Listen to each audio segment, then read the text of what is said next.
Di dalam organ reproduksi laki-laki dan perempuan itu berlangsung proses yang berbeda sesuai dengan struktur dan fungsi masing-masing. Untuk struktur dan bagian-bagian dari alat-alatnya kan sudah kita pelajari di minggu yang lalu.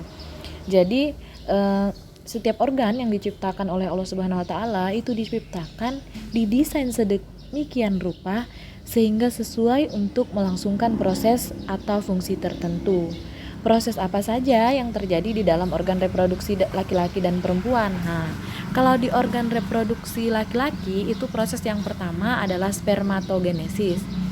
Pada organ reproduksi pria berlangsung proses spermatogenesis, yaitu kita sebut dengan pembentukan sel kelamin jantan atau pembentukan sperma. Spermatogenesis ini merupakan proses pembentukan dan pemasakan sel kelamin yang berlangsung di dalam testis. Jadi proses pembentukannya ini dipengaruhi oleh beberapa hormon ya. Kalau kita perhatikan ada sel primordial namanya, ini kita sebut dengan spermatogonium. Dari spermatogonium ini akan berdiferensiasi membentuk spermatosit primer. Dari spermatosit primer ini akan terjadilah pembelahan meiosis 1. Kemarin kita sudah mempelajari tentang pembelahan meiosis dan mitosis, ada telofase, prometa, ana, telo itu ya. Jadi pembelahannya terjadi seperti itu. Sehingga dihasilkanlah dua sel anakan. Dua sel anakan ini siapa namanya? Spermatosit sekunder. Dari spermatosit sekunder terjadi lagi pembelahan meiosis kedua sehingga dihasilkanlah spermatid. Dari spermatid ini akan berdiferensiasi membentuk spermatozoa. Jadi spermatozoa inilah sperma yang jadinya. Jadi di dalam sel kelamin di testis itu banyak sekali spermatogonium, jadi bisa menghasilkan spermatozoa yang juga banyak. Jadi spermatozoa itu bentuknya sebenarnya ada kepala, ada leher, kemudian ada ekor. Nah, kepala ini ada DNA di sini. DNA. Kalau di ekor ini ada energi. Jadi ini mitokondria. Nah, ada energi untuk pergerakan ya. Kemudian di ekor untuk bergerak. Ini ekor. Nah, jadi untuk bergerak. Jadi DNA itu spermatozoa itu terbagi menjadi strukturnya ada 3. Ada kepala, leher, sama ekor. Di kepala itu ada DNA atau materi genetik.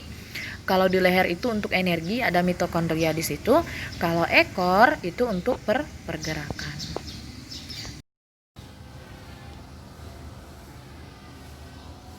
Oke, kalau pada laki-laki tadi terjadi proses spermatogenesis, kalau pada perempuan itu terjadi proses oogenesis. Pada organ reproduksi wanita berlangsung proses oogenesis, yaitu proses pembentukan sel telur atau ovum yang terjadi di dalam ovarium. Prosesnya seperti apa? Yang pertama kita perhatikan di oogonium. Jadi kalau laki-laki itu bisa menghasilkan sperma banyak, kalau oogonium nanti hanya akan menghasilkan 1 ovum ya, karena kalau perempuan itu kan punya 2 ovarium. Jadi ovarium 1 menghasilkan 1 ovum, kalau yang ovarium kanan menghasilkan 1 ovum, ovarium kiri juga menghasilkan satu ovum. Kita perhatikan dari oogonium akan menghasilkan oosit primer dan terjadi pembelahan meiosis pertama. Pembelahan meiosis pertama akan menghasilkan oosit sekunder dan badan kutub primer. Kemudian terjadi lagi pembelahan meiosis kedua. Pembelahan meiosis kedua dari oosit sekunder akan mengalami ovulasi sehingga terbentuklah ootit. Dari ootit ini akan berkembang menjadi ovum. Ini ovumnya, hanya satu. Kemudian kalau yang badan kutub primer tadi, yang satunya juga di oosit sekunder akan menghasilkan badan kutub sekunder. Kemudian dari badan kutub primer juga akan menghasilkan badan kutub sekunder. Jadi ada 3 badan kutub sekunder yang nantinya akan mengalami degenerasi. Seperti itu. Jadi sel ovum ini hanya satu, inilah yang bisa dibuahi, atau kalau tidak dibuahi akan terjadilah proses menstruasi. Nah, jadi seorang wanita dewasa setiap bulan akan melepaskan 1 sel telur matang dari salah satu ovariumnya. Jadi bisa kiri, bisa kanan.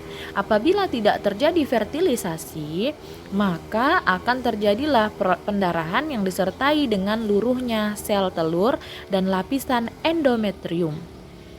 Pelapisan pendarahan ini disebut dengan menstruasi. Menstruasi itu terjadi secara periodik. sehingga disebut dengan siklus menstruasi. Jadi berulang ya. Jadi pada umumnya siklus menstruasi itu berlangsung selama 28 hari sekali. Nah, itu umumnya.